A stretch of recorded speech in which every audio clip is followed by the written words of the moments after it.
Hello, everyone. Welcome to the Spoonful podcast. I am your host, Mario Piacquadio. Joining me, as always, is Mr. Emmett Watkins Jr. What the hell's going on, dude? Happy Bayonetta 3 release date to you, Mario. Everybody's favorite Please. Bayonetta stan, Emmett Watkins Jr. Yes, indeed. Yes, indeed. Very happy today. Here's the thing. Do you want to know about the speed bump now, or do you want to wait until we get the rigmarole out the way? Let's do the rigmarole real quick. This will be the teaser, right? As soon as I called Emmett, he's like, "Oh, I'm going to tell you about the speed bump that I had to go through," and I'm like, "Okay, now I'm excited." Yeah. It might be a Rigmarole. straight up curve, but we'll see. Rigmarole is, if you didn't know, this is the Spoonful podcast. It is a show where Emmett and I talk just about anything we want. We spoon feed you any topics we feel like spoon feeding you. It goes live every other Tuesday on our YouTube channel and on any of the podcast platforms out there. YouTube, thankfully, they're changing the thing for links where now there's handles. We're a small channel, so we're not there yet. If this was my Mario Not Bros channel, then I already have that ad. But we're gonna get that handle at some point. It's gonna be at Spoonful Vids probably, or at Spoonful. We'll figure it out. But for now, just subscribe to the channel, please. Give it a click, give it a listen. It's all available on podcasting platforms out there as well. With that out of the way, what's this? This I was about to say a spoonful I heard about, but this, It's the spoonful. It's spoonful of something, all right. Maybe too full. Oh, Um, Here's what's up, y'all. A long time ago, like at this point, it must have been, I think it was like 4 or 5 months ago. I made a bet on Twitter and I said, "Hey, yo, this Nintendo Direct is about to happen this week. They just mm, announced the Nintendo Direct." And I said, "Hey, if they announce Bayonetta 3's release date during this Nintendo Direct, I will buy a Bayonetta costume and stream the game upon release in that costume." Um, they didn't announce the release date, but then I said I kind of want to do that anyway, so I bought the yeah, costume yeah, anyway. yeah. Once they did announce the release date, and yeah, here I am. I have the costume, and it was one of those places where, like, they custom fit it for you. They ask you to measure your body parts and Oh all this my stuff. I bought goodness. Where is it? I bought measuring tape for it. Oh my It's somewhere goodness. around this room, but I'm not gonna Okay. go find it. Did all of that. Mhm. Would it surprise you to hear that I have gotten bigger in the last month since I ordered the costume? Oh, are you telling me that you straight up can't fit into it, or it's just a little tighter than you'd want it to be? It is I could probably fit into it if I got someone to assist me. Oh my The issue god. with that is because here's the thing, it's not that I was necessarily like trying to hide the fact that I was buying this costume and all this stuff, like because the entire internet knows, so who cares? But I didn't really think to tell my folks about it because I'm like, yeah, I'll slip into it, it's whatever. And now we're at the You're point like, where like hey they're the guys. only ones here. Yeah.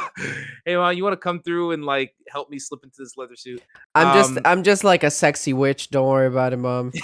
exactly. Yeah, this is going on the internet. Yeah, what about it? Yeah. So at the current moment, because here's the thing, my plan was to do this episode in the outfit about Would have 30 or been 20 so great. minutes. It would have been great. About 20 or 30 minutes beforehand, I was like, all right, let me put this thing on. And like at first it didn't come up to my ass and I was scared. And I was like, all right, problem one. But then I like pulled it up.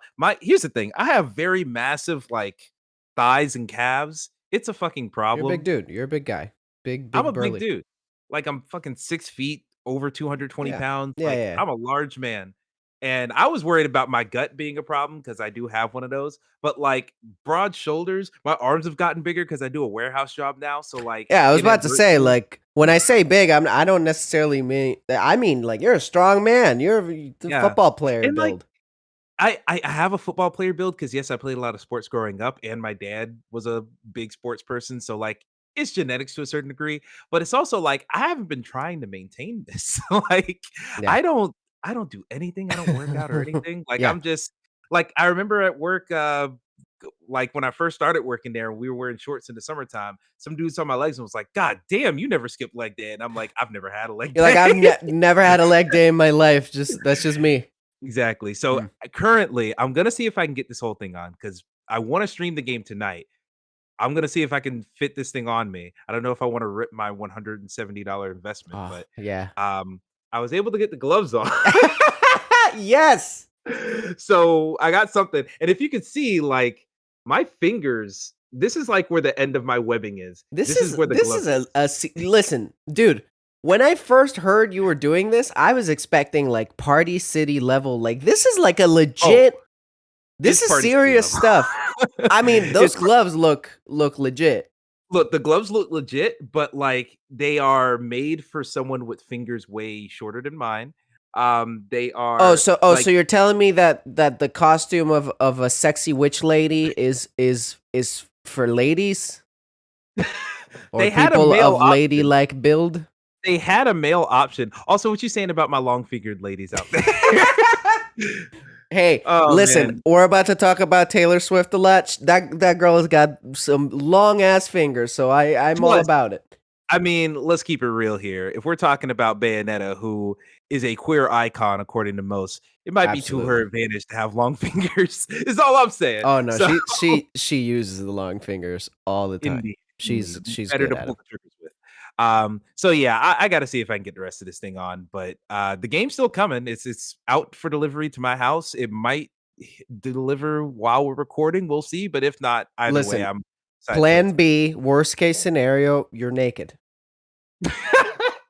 Dude, I mean, have you seen okay, this costume in the picture is not her original costume that I bought. But like the chest, Oh yeah. excuse the BTS big happy family thing, but like this entire part is Oh just yeah. out. Oh yeah. Like my chest is already like You're 89 gonna be showing some out. skin. You're gonna be showing Yeah. some serious skin. And the back of this thing is low cut as hell, so like I cannot turn around if it fits on me. It's a lot. It's a lot. So Dude. yeah, if I'm able to get it on, great. If not, good lord. I'm gonna This is one of those scenarios where if we weren't a state away, I would be on my way. I would be recording this podcast in my car on my yeah. way to help you put this on because this has to happen.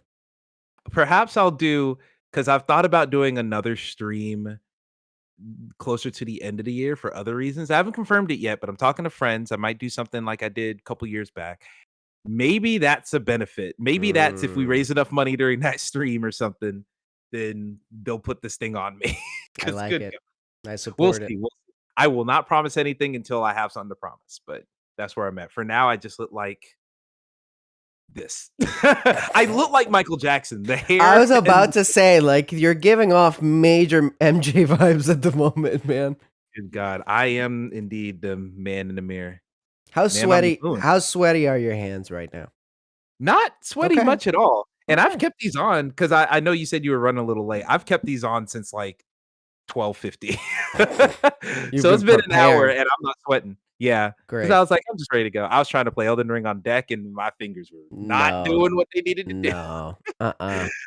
But yeah, that's a speed bump. We'll see if it becomes a straight up collision or not, but we'll see. Speaking of the Steam Deck and the Switch, the other day, because I got a new desk, kind of reassessed my desk space area here in the room. As you guys can see, there's like a nice little bookcase, and it looks a little Ooh, cleaner and everything. official. It's very official.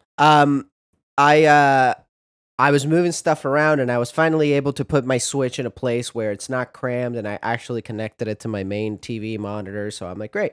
And I picked it up, and I was holding it in my hand, and I haven't played a game on the Switch in a bit, and I've been wanting to jump into Bayonetta. I've been really, really wanting to jump into why am I blanking on the freaking name right now? On Neon white. Mario and Rabbids Sparks of Oh Hope, wow. because I Okay. loved the first one, so I want to buy that one at some point. Good And one. I held the Switch and I looked at it, and I was like, oh my god, I'm so used to the Steam Deck. This feels like such a tiny little baby, like, it feels like a toy. Feels like And a toy. it's not because it's not well built, it's well built.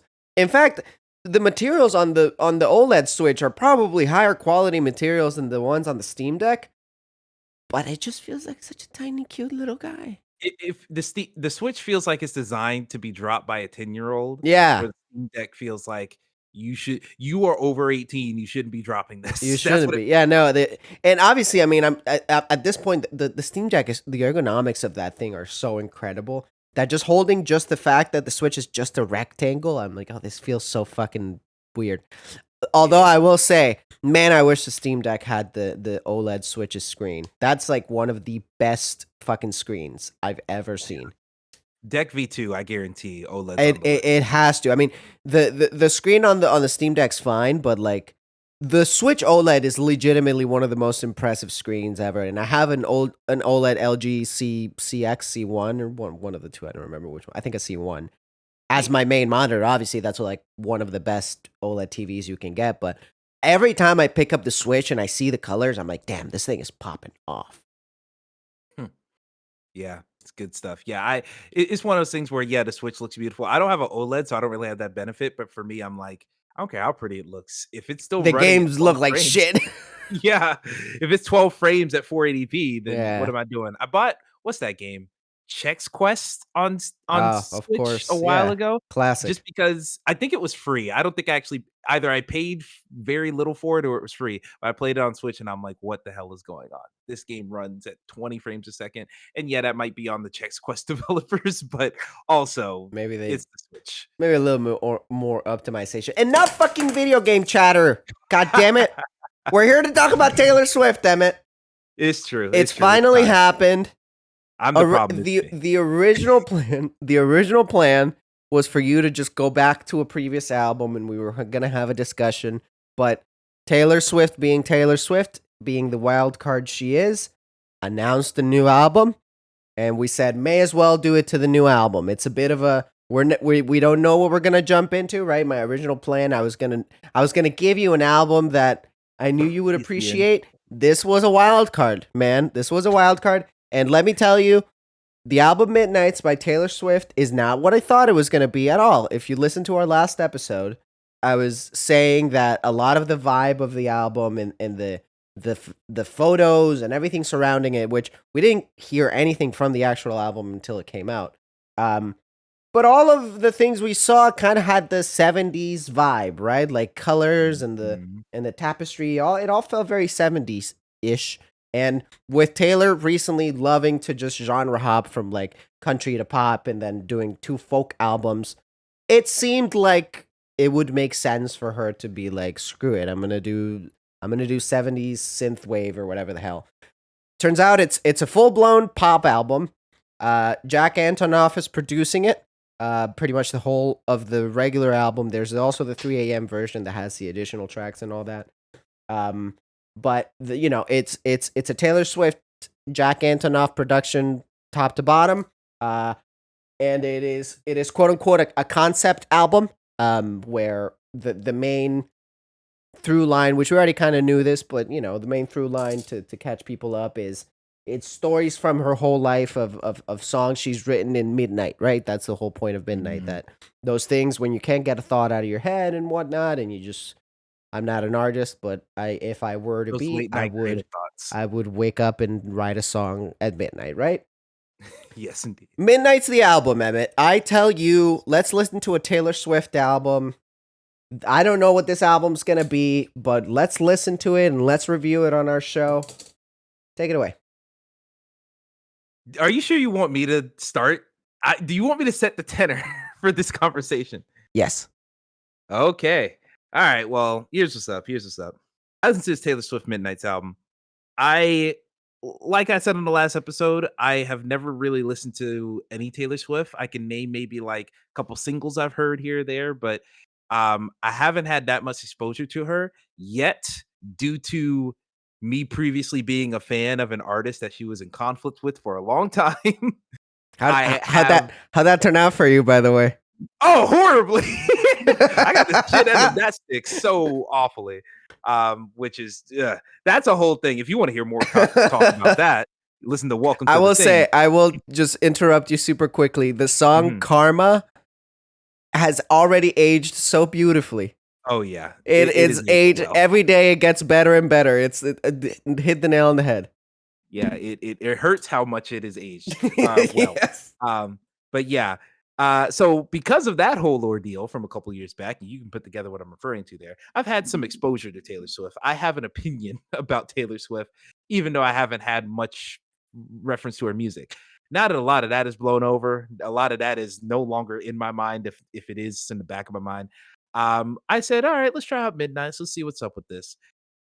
I was hoping for something more along the lines of what you've talked about with 1989, it is? Yes. 1989, 1989. where it's more of a general pop album, it's more like crowd-pleasing songs, like, that's the type of stuff I feel like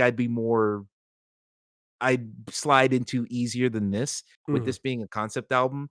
It's very personal to her, and it's very I'll say all the compliments right now.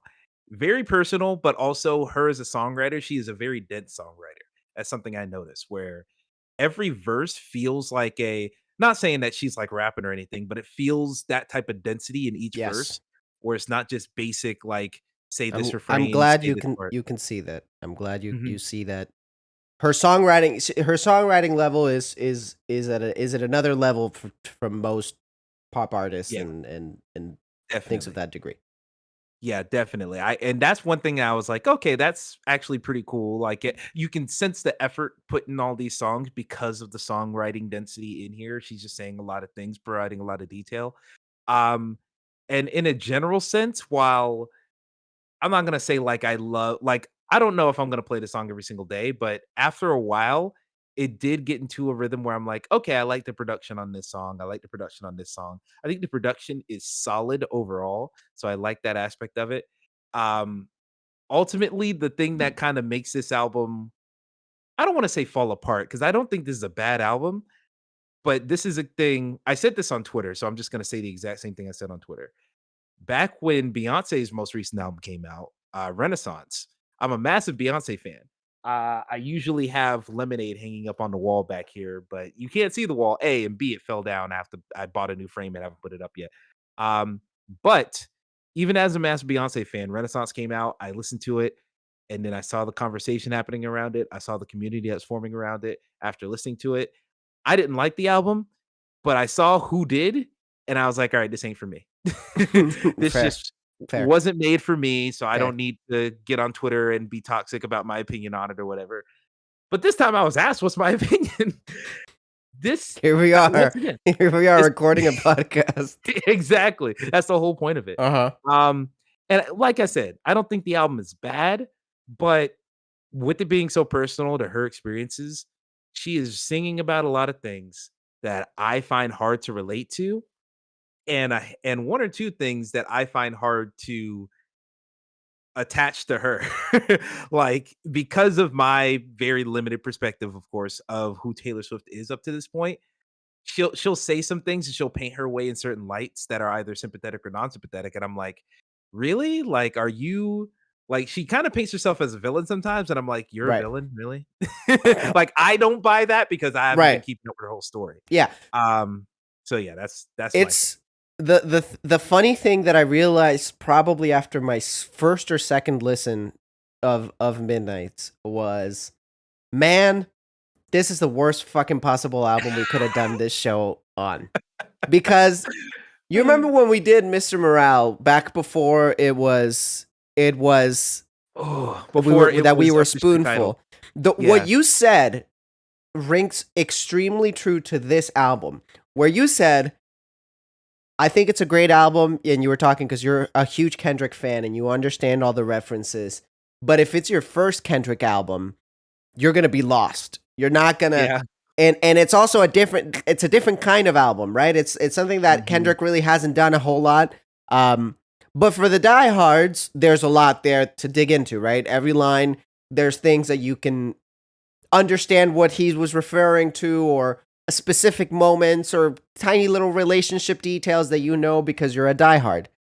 It's the exact same fucking thing with Midnight's, man. It's this, let me tell you, as a diehard, I've still, and this is a week after release, I still listen to it and I still go, oh shit, I just realized that this little line is a reference to this thing from 2010. I'm like, oh, Christ. I remember that shit. Because that's the thing is, when she's saying that this album is stories throughout her whole life and that it's a concept album, it rings very true. And one thing I told you is that this album almost feels like a spiritual sequel to Reputation. Reputation Yeah. Oh, is another album that I would have called a concept album back in the day. She never officially called it a concept album, but I still kind of consider a concept album because I've told you, Reputation is a bait and switch. You go into Reputation and you listen to the singles and you watch the music videos and you think and you see the cover, all of everything about it, right? It's like, oh, it's Taylor's Rebel era or whatever, where Mhm. all the thing that happened where Bad she gal was Swiftie. right, yeah, bad girl Swift, whatever, and all the all the beef she had with certain people and getting called a snake and she's retaking it and that's what it is. But the album, when you actually listen to it, it has that, but it's actually secretly a love story. It's secretly the story of how she met the man of his life or whatever, the person that she's with still to this day, and a lot of this album is similar. Um, where it does that bait and switch, right? That's why I call it a concept album because you go in thinking it's one thing and it slowly starts feeding you this love story, and by the end of it, the album has nothing to do with what you thought the album was. Midnight's is is very, very, very, very, very dense for the diehards and for the people who get what she's talking about.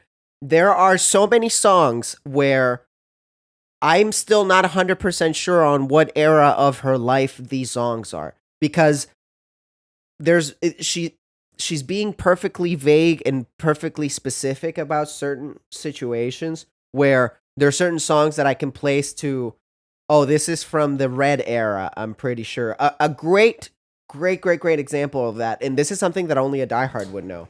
The song Question, right? Yeah.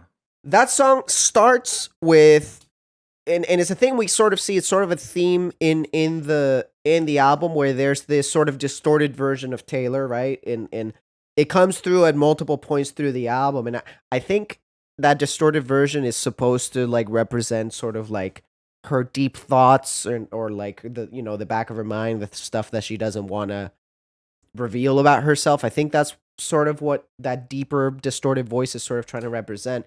But the Yeah. song Question it starts with that voice saying "I remember" in a very specific sort of tone, right? Like "I remember."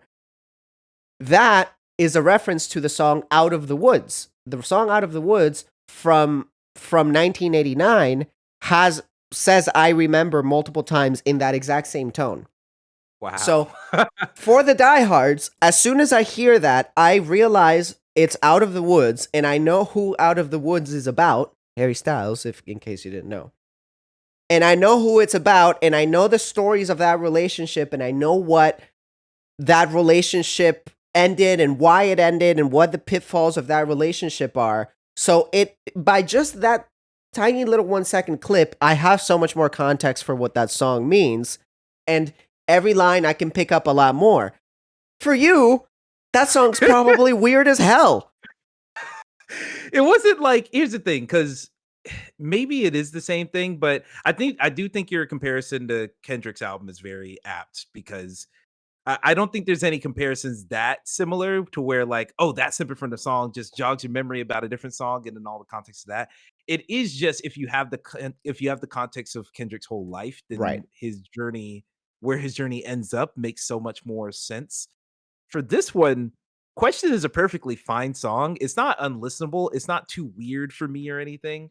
It's just that a lot of these songs, I'm like, all right, this is a good pop song. This is a good pop song. This is a good pop song. But like, what are the deeper? Because like I remember when we talked about in our last conversation, the Swifties are like hardcore. Y'all are in the deep lore of Taylor Swift. Yeah. And if It's like I I saw a listen, tweet that Mhm. said Swifties have made so much lore from Taylor Swift that they sound like they're talking about Bloodborne. And it really made me laugh. I remember that they were like, "Oh shit, what? How do you parry her attacks?" Yeah, exactly. That really got me. That Really was good. good. It's really good. But I would say for this album, like I listened to this album and I have a hard time understanding how deep lore comes about it. But I only feel that way because I don't know what the deep lore is. And for me, it's not necessarily like because Kendrick doesn't have. I wouldn't call Kendrick's shit lore. I would call it just like his life experiences. But in the Taylor Swift context, I think it's the same thing, quite honestly. But it just feels slightly different just because it's like, all right, we are. How do I explain this? It's both their lives, but I think Kendrick has gone through a lot of trauma, and so a lot of his life is trauma, and his actions informed by the trauma of childhood and all that stuff. Where a lot of Taylor Swift life is just, here's my relationship with this boy, here's my relationship with this person, and so like the Swifties know the catalog Yeah, of we eat all that these shit up. boys. Yeah, we've been there. Exactly. Yeah, I get that. But for me on this side, I'm just like, oh, okay. So the lore is, this is about this boy. And I will say, I said right before we started recording, I did watch some of the music videos that crystallized a little bit more of some of the themes being discussed and talked about in this album. Yeah, And it makes those themes seem a little bit more less specific to just her and more general so I can understand them more. Cause I can only empathize and relate so much to a 30 something white girl who's rich. Like, incredibly rich. exactly. Like, I can only relate so much, but the music videos definitely helped relate, make me relate a little Yeah, bit more. But yeah, that, I think that's the main thing where I listen to this and I'm like, how is this supposed to be deep? And I don't think I would be looking for that depth if I wasn't aware of the fan base beforehand. definitely. Um, but yeah, it's a perfectly fine album. Besides that, it's just I can only read it at a surface level. Yeah, it's not. It's really it really is the deep cuts for the fans in the way that like we were talking about. Just having the context makes a lot of difference of knowing what the hell's going on. The other thing, I mean, with the music videos, she's already said that she's all pretty much almost going to do like a visual album style, like where most of Ah, the songs are going to have a music video attached to them to to create sort of a visual album to it. I don't think it's going to be a full thing, but I think it's going to be like yeah. 7 No out of lemonade. 13 songs, right? It's not exactly, it's not Lemonade where it's an actual movie, but way more than you would on your normal regular album, right? The other thing about this album is, again, kind of similar to Mr. Morale, and it the more I listened to it, the funnier it was to me that I kept comparing it to Mr. Morale. But I'm almost specifically comparing it to our discussion of Mr. Morale because I remember you saying that this isn't one of those albums where you can like put it on shuffle and a song comes on and you're like, fuck yeah, I love this song. It you get a lot more out of it by actually sitting down and listening to the full album top to bottom. And it's the same thing with Midnights. And I think for me, one of the things that really packs that up is that there isn't a traditional single. Like, yeah, she released a couple singles out of it, but there isn't like all of it has a very similar vibe, right? Mhm. Which is one of the big criticisms that it's gotten is that it all starts to get it sound a little samey. Um, I agree with that wholeheartedly. yeah, I think it's meant to be the one thing, right? I think it's not the best foray into a concept album, because it can't get lost, and if you don't know the concept, you are going to be lost. Even me knowing all the context, there's still certain times that I'm lost on certain songs and certain connections and whatnot. The thing I appreciate about it, and this is just the regular Midnight's release, not the one with the extra songs, is that it is a pretty short album. Like every time I've listened to it, those first 13 songs, I think it's like 42 minutes, 44 minutes, something like that. It goes by Mhm. fairly quickly, at least for me, which speaks to the idea that for this album, anytime I revisit it, I'd rather go, actually sit down and listen to the album. Listen, it's not my favorite Taylor Swift album. I don't think it's the best album she's ever done. But what I appreciate about it is how, once again, how connected it feels to Reputation. Reputation came out, to give a little bit of context to you and the audience. It was the album that followed 1989. 1989 is by far her most successful album. It's like the top of her, chart era. Like she won a ton of awards, and she's continued to Yeah. win a ton of awards. But Grammy it of the was year or album of the year, yeah. yeah, she won album of the year for that, and then after that for Folklore. But to slow myself down, right? That was the top of her era. That was the top of her fame era, right? Where she was the most followed person on Instagram, and you would see the things about Taylor Squad and all her friends and all this. Like that was tippy top.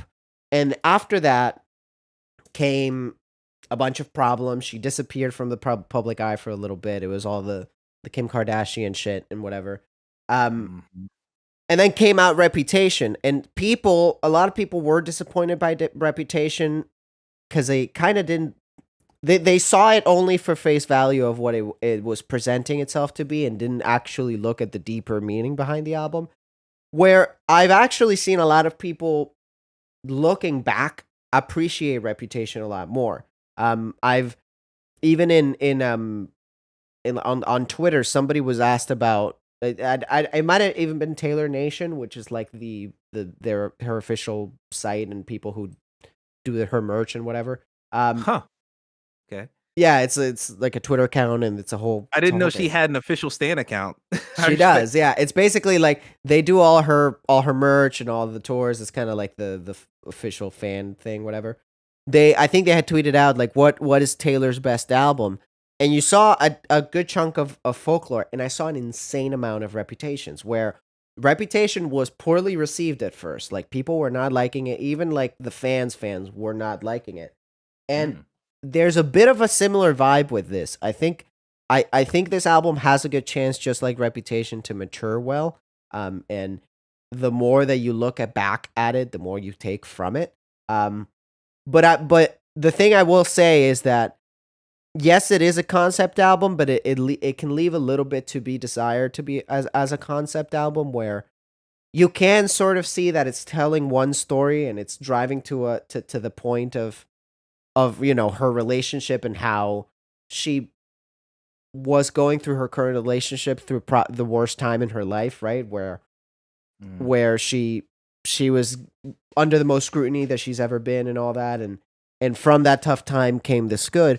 It retreads a little bit of ground that Reputation does, but the one thing I will say that I really appreciate about this album, as to compare to the rest of her music, the one thing that I think it does very differently, once again, very similar to Mr. Morale, it's much more introspective than Taylor Swift's music has been previously. Not to say that she never looks at herself, but there's a very direct sort of. Obviously, there's a whole song, "Anti-Hero," right, where it's the big Yep. single where and she said it before. It's her literally singing about her biggest insecurities in life, right? Which it's refreshing to see. It's good to see, but the thing that I really appreciate is that she at certain songs she's taking ownership over things that she regrets in her life, right? Like relationships that she she let she let go away, right? And she pretty much she ended because she was trying to become famous. And I appreciate the directness of her straight up saying I was chasing fame. I was actively trying to become very popular, and talks about the pitfalls of that because again 1989 was the top of her popularity in terms Mhm. of the public eye and Social all, relevancy. and that ended up being a mistake. I think she kind of sees it as a mistake, not in what her career did, but in what her personal life, the hit that her personal life took from that might have not been worth it for that, right? And she talks Mhm. about those things. She's never talked about stuff like that. So I appreciate that as a fan, but again, I'm not here to say, "Oh, it's her best album ever," because I don't think it is. I don't know where it ranks in terms of her albums. It notoriously takes me a long time to be able to rank it. But Absolutely fair. the one thing that I was curious, because I know you told me that you might go back and listen to like 1989 or something like that. Did you get a chance to, or you haven't gotten a chance to do that? I haven't gotten a chance to, but I will say I definitely want to because this is definitely an album where all my issues with it aren't because of her ability to make music, it's because of her choices when she made this music. Those are the things that I don't like about it. Um, I feel like if she was just going for this crowd pleaser era, I do think I'd be That's way more. 1989, 100%. Yeah. Every song is a bop. Every song is a good fucking time. That album, sorry, the original track list was also 13 tracks. 13 is a running thing with Taylor Swift. Uh, I Uh, respect it. and then there's like 3 bonus tracks, but out of those original 13 and even the one of the bonus tracks, I think 6 or 7 songs became like radio hit singles. Damn. So Damn that's near how half much the of album. a of like crowd pleaser. And there's like two or three songs that should have been singles and never even became singles. So I think you're gonna end up legitimately really liking that album. Okay. Yeah, I think Imma try it because I just to dig into some of these things because like, yes, the density, yes, all of the lore I don't get. I think for some of these songs, because I knew so little, it came off in ways I don't think she intended. Like like for Bejeweled just seemed like a very originally, when I first heard the song Bejeweled, it seemed like a very vapid, very just, "Here's just a glitzy glamour. I can still go out and stun." And I was like, "Alright, that's cool." But is there anything deeper than that? Is there anything more? But then I watched the music video and it kind of crystallized that like, oh, this is I don't know if this necessarily her era now because you're telling me she's in a relationship right now that she's been in for a long time. Right. So probably not her current mindset, but Bejeweled, once I saw the video, definitely seemed like more of a like women's empowerment anthem. Felt more like a oh, I don't need a man to be happy anthem, which I totally, I respect that line of thinking. I really like that message. But I was like, just hearing the song alone, I'm like, all right, you can still go out and kill. At first I thought it was like back when she was writing songs when she was still like 16 or 17 and being like, oh, I can kick it with the big girls. And I was like, this feels out of place now You're that like, you're like I don't know 30. about this. Exactly. So, the music videos definitely help crystallize it. I Yeah. think Antihero, the music video for Antihero helped a lot with that song too. Cause the whole I love it's that me. music video. The music video Mhm. for Bejeweled is cool. I really really enjoy the music video for Anti-Hero. It provides a Yes, lot to the song. exactly. Cause originally Antihero, I heard that and I'm just like, cause when I say that sometimes she paints herself as a villain and I don't buy it, this is the first song where I was like, I'm the problem, it's me. And I'm like, what problem are you? Cause like Girl, because I actually I discussed a little bit of this on Welcome to the Thing, another show that I do with TL Foster and Jared Green and all these other folks. And Ty was on that episode, so shout out to all them. But when I listened to it, I was like, all right, I'm the problem, it's me. And she seems like she's painting herself as a villain and like a fun, like, oh yeah, I'm so bad, ha ha ha. I'm like, oh, I'm such a bitch, ha ha ha. And it's like, wow, this hits different when I make that motion with the glove on. I need to clip that Oh. out. I need to clip that out. Oh boy, feel free, feel free. I will retweet I'm that to time somebody. stamping that. Good lord. So yeah, I was like, so I heard that and I'm like, all right, I don't see Taylor Swift as a villain. It's just very hard for me to see her as a villain, even when she went through all that stuff with He Who Shall Not Be Named, who lost his deal with Adidas. Um, but yeah, even when she was going through that, I still didn't think she was like a villain? It was Right. just like, okay, I don't know why you're lying in this point because that's what my perspective was at the time. I was like, I just didn't understand it more than I was angered by it. Um, and so Antihero, the first time I heard it, I was like, all right, that's my perspective of it. But then I watched a video and it's like, oh, it's not about her saying I suck. So like everyone hate me because it's fun. It's more like, okay, I have some parts of me that I don't love. I have some parts of me that are annoying in the case of like when she's talking about like I get bigger and all this stuff. And it's like, oh, she's talking about like she's becoming famous and she can't just hang out with people anymore. Right. Which is So like, a bit of a yeah. recurring theme is like the double-edged sword of her fame, right? Like again, Hmm. what I was saying earlier, she chased fame for a long time and then she got it and it kind of took away from her personal life a lot, right? And it is one of the themes of the album. Again, it's a concept album, so it's recurring. Hmm. Yeah, that's definitely something I noticed where once I saw the video, it kind of crystallized. Oh, it's about her trying to wrestle with the fact that she is this slightly vindictive person slash this very sweet innocent person slash this person who's way too huge for the world now. So it's her trying to reconcile and like become friends with all these different sides of herself. So I was like, all right, I respect that. That's really nice. Um, I will say, I hope she makes a video for this one. I need her to explain vigilante shit. I'll explain it to you. I got you. Because is that just like She the is first gonna half make a music reputation? video about it, by the way. Okay, She good. is. That's one of the ones that is pretty much confirmed that is gonna be one of the music video. There's gonna be a ton of music videos. Vigilante shit is the most reputation song in the whole album. Yeah, because I heard that and I was like, "This is like the sour taste that I Yeah. get from Taylor. This is If that personified." if I mean Vigilante shit couldn't have been a reputation because the things that she's singing about happened way after Vigilante shit. But after Mm. Reputation, I mean, so it couldn't have been. But if it had been, it would totally fit because it is the bad girl Taylor sort of vibe, right? Definitely. What she's singing about, to provide you some context, I don't know if you're aware of everything that happened between her and Scooter Braun, the music producer. Not at all. So That name is only slightly familiar too. Scooter Braun, he is rich music producer that does a lot of pop stars, right? He does Ariana Grande, and he does a ton of other. I think Justin Bieber as well. He's one of their. I don't know. He's not a producer quite. He's like a manager sort of ordeal thing. He's a talent manager Yeah, is what it is on Bing. he's a big wig in the music industry, right? Because he has a lot of really big names under his portfolio, and he never liked Taylor Swift. Nobody knows really why, but from her side of the story, he always was kind of a thorn in her side through her career, right?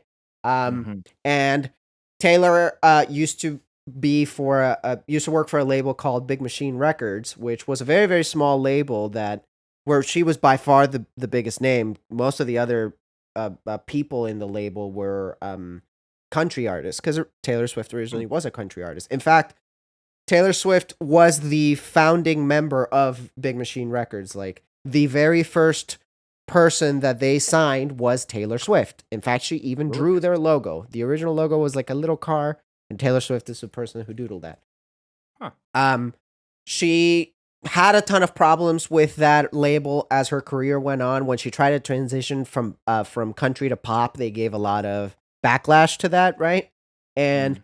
when the contract ended, she with the original person that owned the label, Scott Borchetta, I believe was his name. She tried to negotiate a deal where she would be allowed to own the rights to her own music because most of the deals and labels when you sign, especially when you're signed young, you don't get to own your music, right? Um, so she was trying to do that, and that's the reason why she's been re-releasing her records. We'll get to that. Um, Basically, she was trying to reach that deal, and Scott Borchetta was not budging, and basically Taylor Swift had said that basically no matter what, please just don't sell the label because the guy was trying to sell the Big Machine records. Please don't sell it to Scooter Braun, right? That was like the Okay. one thing. And the guy, of course, sold it to Scooter Braun. Scooter Braun paid an exorbitant amount of money for it, to a degree where it was almost like not worth it because again, the biggest name was Taylor Swift, and she had already ended her contract with Big Machine. She had signed onto a different label. Um, but he bought it basically to control Taylor's music because none of the other artists are very very big or Mhm. worth the millions and millions of dollars that he paid for it. But suddenly he was able to control Taylor's music and to get all the royalties from all of her first 6 albums. Mm. Anytime Damn. that she performed her music, she would have to pay him to allow her to perform her own music that she wrote, and he wasn't gonna sell her the rights to her music. Because he was trying to control it, right? Hmm. So Okay. Taylor went out. She was very public about that, the fact that this was happening, and she got the rug swept from under her, where she's basically not really allowed to perform her own music at shows or anything like that because she doesn't own it, and she's not going to get the money from it. Somebody else who doesn't have the best intentions towards her, right, is going to get to keep the rights and all the money to her music. So she said, you know what? The way that it works legally is that I can't use the original masters, right? That's the Mm. thing that they own. But after a certain period of time in her contracts, after a certain amount of years, she is allowed to re-record them and re-release them on her own, which is what she did. She went Boom. she's still in the process of doing it. But she did it first with Fearless, which was her second album, which was her sort of breakthrough album. The famous Kanye moment at the VMAs. It's from that era, right? Okay, yeah. And so she re-released it. She got all the old producers back, all the old band members back. Everybody who was a part of the original albums came back to re-record it, do it from scratch, and she even released in each re-recording she's done quote unquote from the vault songs, which is songs that she wrote back in that era that never made it to the album. and there's a ton of extra songs, some that are incredibly good. Um, 26 songs. yeah, Holy shit. they're big albums because it's the it's all of the songs from the original album, all of the like platinum edition or whatever, plus like for Fearless, I think it's like 8 vault songs that are songs that she wrote that never had a home, and she basically gave them new life, right? Yeah, Jesus. And she's done it with Fearless, she's done it with Red, and basically that is sort of the what she's singing towards when it comes to vigilante shit. Is Scooter Braun, who also she's sung about before, um, he like cheated on his ex-wife, Oh, and they got a divorce, and that's why she in the second verse she's talking about, look, picture me making thieves with your ex-wife. that's what that is. That's Okay. what that is. So the song Wow. is towards him, basically a big old fuck you to him. And the line that I fucking find hilarious to this day is that not only apparently she reported white collar crimes that he did, she reported them to the FBI, but she also fucking sung about it, which I'm like, that's badass.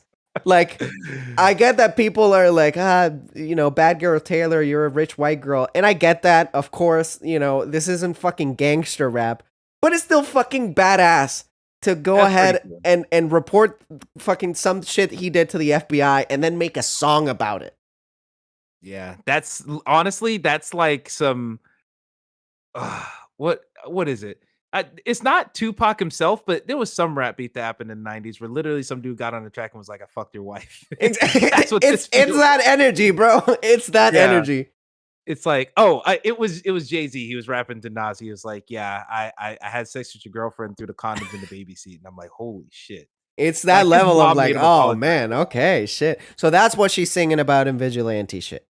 All right. That makes a lot more sense because if it was just a simple like my ex-boyfriend, now I'm gonna No, that would be cringy. That would be real yeah. cringy. See, that's the type of lore I'm looking for. That's the type of stuff where because my understanding of Taylor is just We could not go that all day. We could do what I yeah. just did for pretty much every track.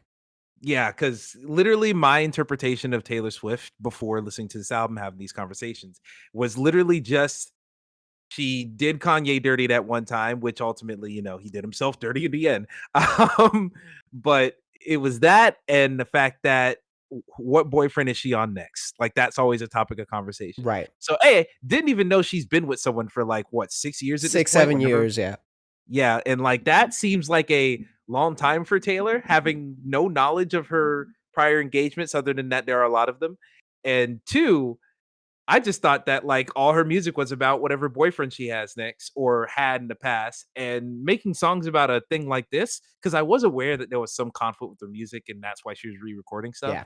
I didn't realize it was all of that. Yeah. It goes deep. It's like it goes past like beef and drama, it's like actual legal like problems and Mm. major like contract disputes and shit like that. But and to Taylor's credit, she says I'm on my vigilante shit again, right? I can see how you can roll your eyes at that line, but the thing that you do have to remember about Taylor Swift is that she has been a gigantic advocate for the smaller music creators. Remember the whole Apple Music kerfluffle? I don't know if you remember that, Yeah, I remember her where being big about that. she legitimately changed the way that Apple Music gives money to artists, because she said, "Listen, I don't like what you guys are doing. I think the revenue share is way too small, and if you don't change it, my music's not going to go on Apple Music." And it took, I think, 3 days for Apple to walk that shit back, because they're like, Yeah, I remember that. and she wasn't on Spotify for years because of the same thing. She backed out of Spotify. Her music was not on Spotify for a long time because she didn't agree with the way that they did their revenue sharing, and eventually they changed it and she went back on Spotify. And for this, she has, I think she started a foundation or she did something so that um pretty much nowadays there's not only an awareness, but there's like legal backings that when people get signed very young to new labels, they are more aware of getting the rights to actually own their music, which was a big problem in the music industry in general. There's Mm-hmm. a lot of artists that you think are millionaires, and they actually make zero to no money off of their music because of their original contract. That happens a lot. That's a problem in the music industry. And Taylor Swift legitimately was a gigantic force in changing that by being public about it. So, saying I'm in my vigilante shit, I get it. You're like, what the hell can she do? But She's fighting against a different system yeah, than she's no, vigilante implies. she's doing good for the Mhm. things that she's doing good for. She is. So Yes, yes. Okay, it does make sense within that context, but like once again, as an outsider, you out of look at vigilante context, and you're it's like, all yeah. right, it seems different. So yeah, that does make sense though. That does make sense. And now that I'm looking through all this stuff, like it makes a lot more sense. Some of the decisions in this album, it makes like you, especially when you give in the context of. I also didn't know this was actually no, we did discuss this that this was like songs that she wrote during midnight. Yeah. I knew that context going in. I don't think I really knew that it was from a bunch of different stages in her Yeah, life. it's from her pretty much her whole life. And that's another thing that got me to where I my opinion of Taylor Swift is made up of these slight references, slight appearances, things here and there that I've just brushed past through my life. And so to have this album be a reflection of a lot of those very small points and Yeah. just one side look of her, it enforced a lot of that stuff in a way where I'm like, all right, what are we? Because like I said, Reputation didn't really love the vibe that Reputation put off without hearing it. So hearing like one or two songs pulling from that, I was like, okay, what the hell? And then, some of the innocent stuff, like, because I actually listened to the 3M version as well. Mm. So I have some opinions on some of these later songs, but like something like Paris, or no, not Paris. What was it? It was Paris. Something like Paris is a good song. I think that song's nice. But I heard it and I'm like, this is just so sacred and sweet, like the old Taylor Swift that I Mm. like what's that one song she sung where she's like, "He's cheerleader and I'm on the bleacher." It That's you. felt like You belong with me. You belong with me. that that That one, that that is the song that sparked the Kanye VMA moment. She was on bingo. stage for that music video. Well then, yeah, perfect one, I guess. But yeah, Paris definitely reminded me of that type of vibe. So like it feels like, yes, it's like a summation of her whole life, but it feels like a compilation Yeah, where in a way, for sure.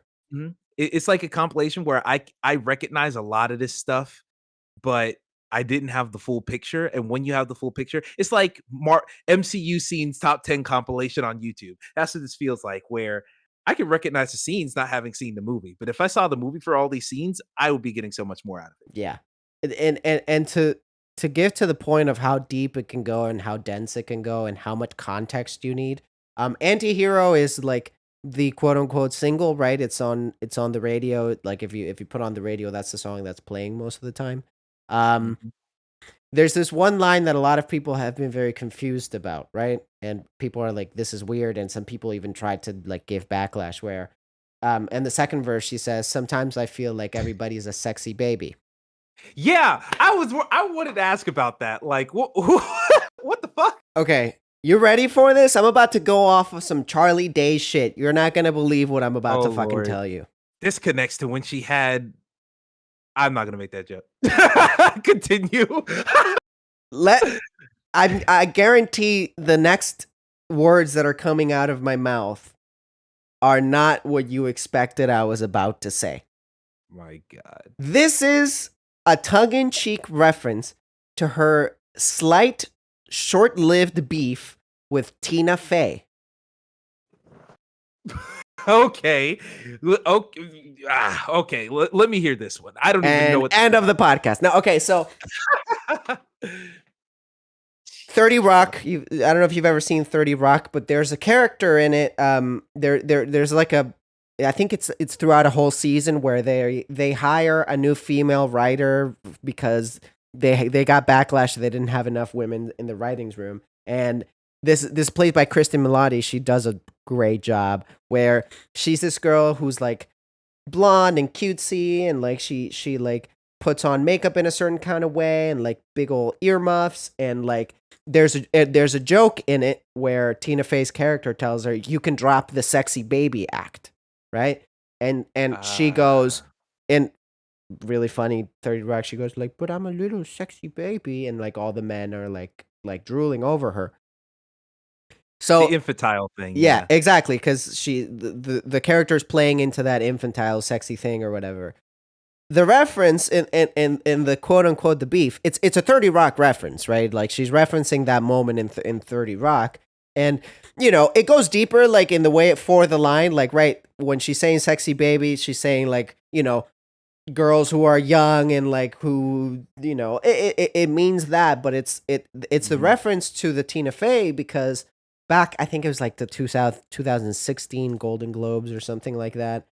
Tina Fey had made a joke about Taylor Swift, whereas like the old tire jokes of like, oh, she dates all these men, which by the way, yeah, she's had a lot of famous boyfriends, but it's like 5 or 6 or 7. It's not like 17 different men that she's dated through her life.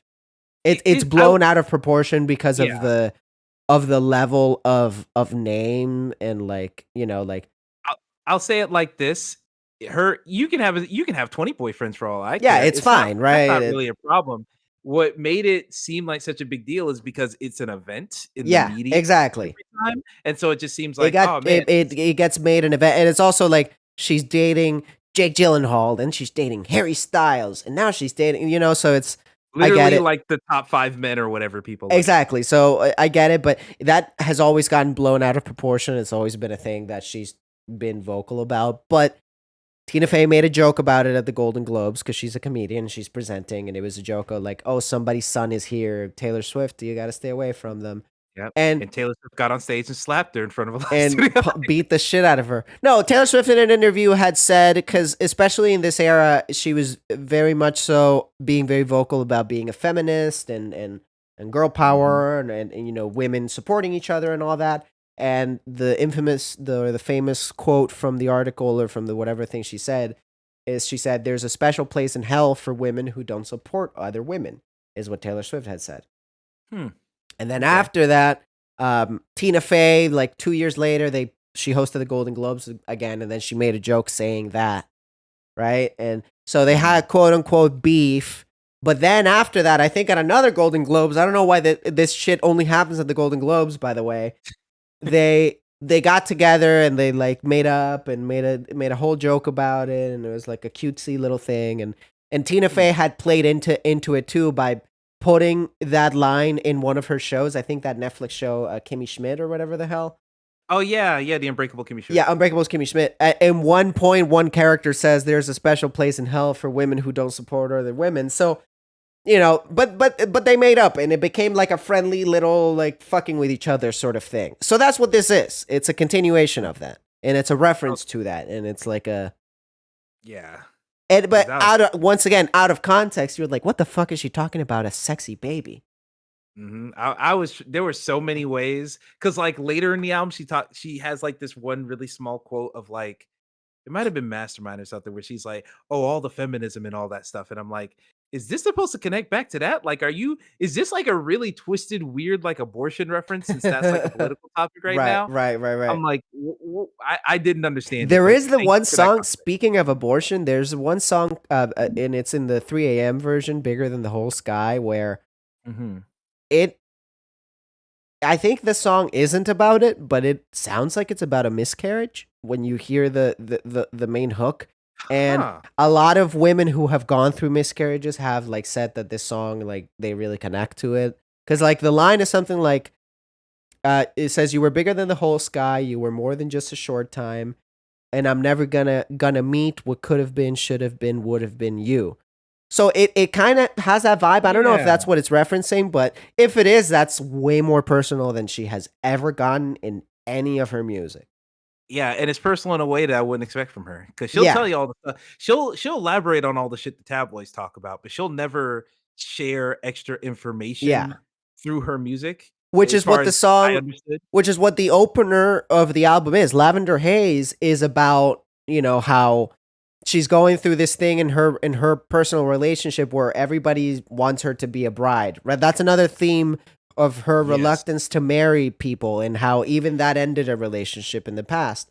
And I'm not sure what relationship that references, but like to be honest, but it's again a story that it's something that we had never heard, but she fights against the conventional like, oh, we've dated for 6 years, so now we should get married and now we should have a kid, and she kind of fights against that, and also in Lavender Haze, she's talking about keeping her relationship and her stuff under wraps, right? It's for her and her person, and that's it. So it is another one of the themes of the album, and but yeah, even if that song isn't about a miscarriage, although at if you take it literally, it is. But I don't know. It's interesting. Either way, it feels like a very personal song and very kind of different style. It's understandable why it's not in the regular Midnight's release. Hmm. It's there's a lot, but it's so much harder for somebody who's not a Taylor Swift fan to take away big things from this album. Whereas 1989, like I've been telling you, it's good fun pop music, and something like Folklore, where it's a folk album and there's really deep lyrics. It's still not deep in the way of deep within Taylor's lore. It's just deep Like, songwriting, right? yeah, like conceptually, like, oh, It's this song's concept about love. Yeah, in fact, most of Folklore has nothing to do with her life. She's telling stories in a majority of Folklore, and she's inventing characters, and that's one of the brilliant things of that album, is that you wouldn't know it's a Taylor Swift album if you're like an outsider. But this album has that level of depth, but the depth doesn't work without the context. You have to arrive with the context rather than finding it in the songs themselves Yes. with Yeah, that. absolutely. If you don't know what she's referencing, you're going to be lost for a lot of it. Mhm. Yeah, I will say just another bit of praise that I'll give. I really like the song Mastermind. At first I didn't, because at first it starts off with her kind of insinuating, "Oh, I've been trying to get with this person," but she like devised this whole scheme to make this man fall in love with her or whatever. And she thought she's like, "Oh, you found out I'm a mastermind." Like another, it felt like another instance of her like painting herself as a quote unquote villain and Right. being like, "Oh, I'm so clever." But at by the end of it, it's like, oh, he knew the whole time. You He know was the whole going for yeah. it because he likes her too. And once I understood that part, I'm like, all right, this is a pretty cute song, actually, because they're all thinking, oh, I'm trying to do everything to get this person when this person just wants to be got. Yeah. I really like that message.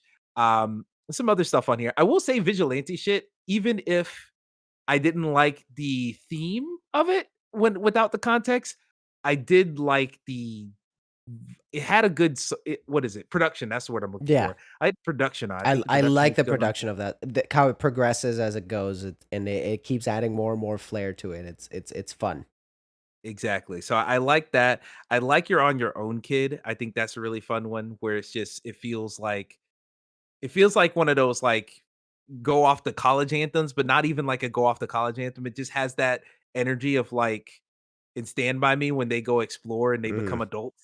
Right. Like it's Right. like Right. Right. go out into the world and go adventure. Like it kind of feels heartwarming in that way. And like I said, Paris is good. Yeah, there like I said, there's good songs on here, but yeah, without that context, I was like, man, what's all this? What the hell is this all about? Yeah, but it's good. I will say this has got me on the path where I'm gonna listen to 1989. That's definitely what I'm gonna head to soon. But also because I was listening to Midnights and I was like, man, this isn't hitting the way I thought it was.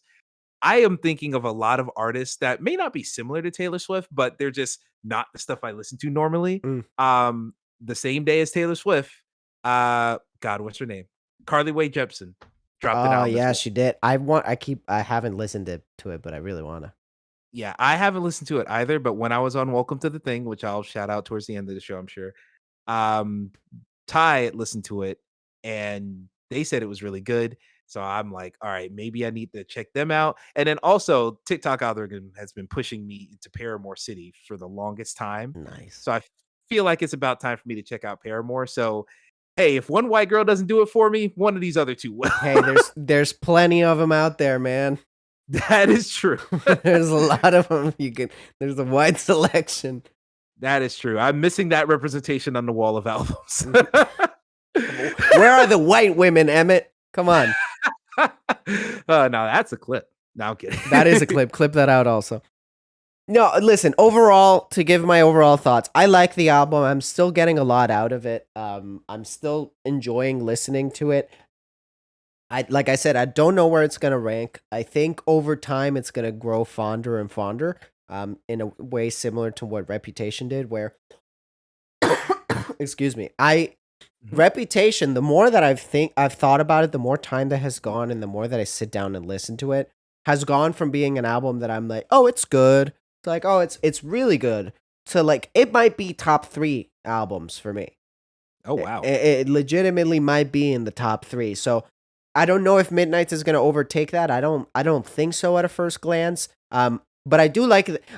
I think it really boils down to this one thing too, and I think that's the problem almost that this album faces, that if you don't vibe with the vibe of the album, you're out. Like it has a very Yeah. specific vibe and you gotta like it. And there's a lot of echo in her voice, and it's slow and it's drawn out and it's simple productions and it's specific beats. It almost this album could be turned into a full lo-fi album and you kind of wouldn't I tell the was difference. going I was going to say that that was probably one of my biggest detriments with the album, is that it's not that every song sounds the same, but every song is on the same frequency. Yes, it It's the is. same And vibe, same tone, and it that makes that's sense a because that's that's a the point. conscious decision, right? That's Mhm. on purpose. She's not going for the crowd pleaser. She's not having songs out there that are total poppy anthems, right? Like it all follows this very specific sort of path. Yeah. And if you Nothing don't vibe grandiose, with all that, subdued. no, there is nothing. It's a very low key album, and I respect that and I appreciate that. Even Folklore as a folk album has really really high highs. This is very down to the one No level. highs. There's no highs. It's low key. Again, like this album would be almost like a great fucking album to study to, right? If I have to sit down and write an essay, it's because it's Mhm. nice, chill Yeah, vibes. You know what I mean? 'cause It's I'll chill. I'll say whenever I heard this album, I just felt the urge to, like, it felt like whenever I listened to this, I should be in a Forever 21 browsing. Yeah. Okay. I see it. Yeah. Like, it feels like background music, and that's not to say it's bad, it's just it doesn't feel like something you actively listen to, but once again, that just adds into the thing where if you have context, it is so much richer, but to everyone else, it's like, like a one drone that lasts Yeah. 40 minutes, but like I said, not a bad album, but she made some choices here that could be conflicting to those who are not familiar. Yeah, and I'll tell you now, she has better albums. The one thing that I'm glad still talent, she's legitimately in my eyes. I'm very biased, but in my eyes, she's one of the best songwriters of our generation, and she doesn't get enough credit for that by the general audience. Because the general audience, and you know, you just said it. You saw her as a certain thing, right? That's what you saw her Mhm. as. But once you dive deeper, you kind of understand that it's she's different and she's a different kind of artist. And I'll finish with this for her Galaxy Brain. We've been talking about how she's a Galaxy Brain artist. Um, Indeed. in the music video for Bejeweled. Um, Are you gonna say who was the other girl in the other cup? oh, I can tell Like, you that. That goes deep yeah, is again. that important? Because they Oh, focused on her like she was oh, someone. oh, Is that the Emmett. ex-wife? Is that the ex-wife? Sort of. Oh, okay. It is an Okay. ex-wife, but not of what you think. Oh, She is, lordy. I'm forgetting her name. She's a very, very famous burlesque dancer. Like very, very famous, very successful burlesque dancer, right? Makes sense. She's French, I believe. She was married, and she was very once she got divorced, she was the person who pretty much put it out there that this person, her ex husband was abusive and an asshole, right? She was Okay. married to Marilyn Manson. Holy shit! Do you know Do you Go ahead. remember Mhm. who where Marilyn Manson did a special appearance at not that long ago? You mean about early last year or so? I do mean that. Yeah, yeah, I'm aware. And West Side Gun was on the same stage. I watched that fucking live stream before Homeboy fell off the deep end fully. Ugh, yeah. Her brain is fucking different, man. Like I'm telling you, it's a spider web. She goes deep, man. Like that's who That's that's who's on the cup, man. that's crazy. That fuck, man. Yeah, I mean, that makes Welcome to sense. the Taylor Swift experience. That's it, man. It's like, dude, I swear to God, she'll fucking post a thing where she farts on stage, and the fart has a frequency that if you fucking break it down is actually a secret encoded message. It's ridiculous. That she's Speaking of secret encoded messages, I'll end you with this because I'm Please. extremely excited for this. In the music video for Bejeweled, there are two scenes in the elevator. One where she's picking out a button on the elevator, and then there's another one where I forget the name of the thing, like the A little little arrow ticker. that points at the little ticker. Mhm. Each one of those buttons represents a different album of her career. Number one is green for her self-titled debut album, where the background of it, she's like behind grass. Number two is yellow, as in yellow for Fearless, because it's a yellow cover. 3 is pink, Speak Now. She's wearing a pink purpley dress. 4 is red from her album Red. 5, blue from 1989. Two things in this one bit. 6 is a black cover, and there are only two numbers in that whole elevator that are a dark background and a white letter instead of a black letter. The first one is 6, which is her 6th album, Reputation. 7 is like a maroon, no, like a pinkish sort of color for Lover, because that's the background of Lover. And then Folklore and Evermore are like, I think it's like a brown and like a light blue, which represent those albums. And then after that, yellow once again because of Fearless Taylor's version, the re-recording. After that, it's red again from Red Taylor's version. After that, it is the second time that there's a darker background with white letters. And that is for Midnights, which is the spiritual successor to Reputation. That's why they're the only two with a dark background and white letters. And you would say that's it, right? 12, because she's released 12 full albums. There's a 13th album, Emmett. And the 13th album is the same color as Speak Now. And that's one of my fucking favorite Taylor Swift albums. That might be my number 2 favorite Taylor Swift album. So I'm fucking so excited, Emmett. You're ready for her to speak now, huh? Oh man, Taylor's version, Speak Now, it's coming. So so Speak Now is her third album, it looks like? Her third I'm looking album. at her catalog. Yes. Gee willikers. What she have on that? Damn, every song is her. She doesn't have a single feature on this thing. You want me to tell you? Do you want me to tell you how deeper it goes for Speak Now? Speak Now, in my opinion, is one of her best albums. Also, kind of a concept album in the way that like they all have the theme of like times in her life where she didn't speak up and she should have, or that's kind of like the vibe of it. Standing up for herself, yeah. Yeah. When Fearless came out, where she won Album of the Year for that at like 18 years old. Wow, that's very impressive. Yeah, youngest to ever do it. Only woman to ever do it twice, and she's done it 3 times. I think it's only the Beatles, Elvis, and Taylor Swift are the only people to ever win Album of the Year 3 times, something like that. Ah, damn.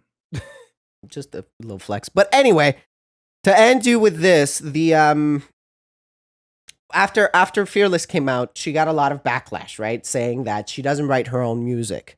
That she can't possibly be this good a teenager writing this full album. She must have gotten a lot of help. So her big fuck you to that was that she wrote all of Speak Now in its entirety, top to bottom, fully by herself. Didn't have any producers on it. Well, I mean, obviously people produce the music, but like no producers writing on the album, only producing what all of it she wrote. Yes. The only writing credit in all of Speak Now is Taylor Swift, which is badass because she did it when she was 20 years old. Actually, she was 19 and released when she was 20 years old. Fuck. I could only imagine. And it's a fucking incredible album, and she's going to re-release it, and I fucking lost my mind, Emmett. I'm pausing. I'm going frame by frame in this entire, because the music video is full of Easter eggs and references to things. I'm going frame by frame, and when I saw that elevator, I immediately I saw it. I knew what it meant because she's trained she's conditioned me to look deeper. I knew immediately what each button meant. I didn't have to think about it. I was like, each button is an album. And there's a Oh 13th boy. album. It's fantastic. It's great. At the end of the day, no matter what I feel about it, it makes me really happy that you can look at just a list of elevator buttons and come away with that response. That makes me happy, and I'm happy that others are in that same mindset. So Yeah. it's a good that this exists.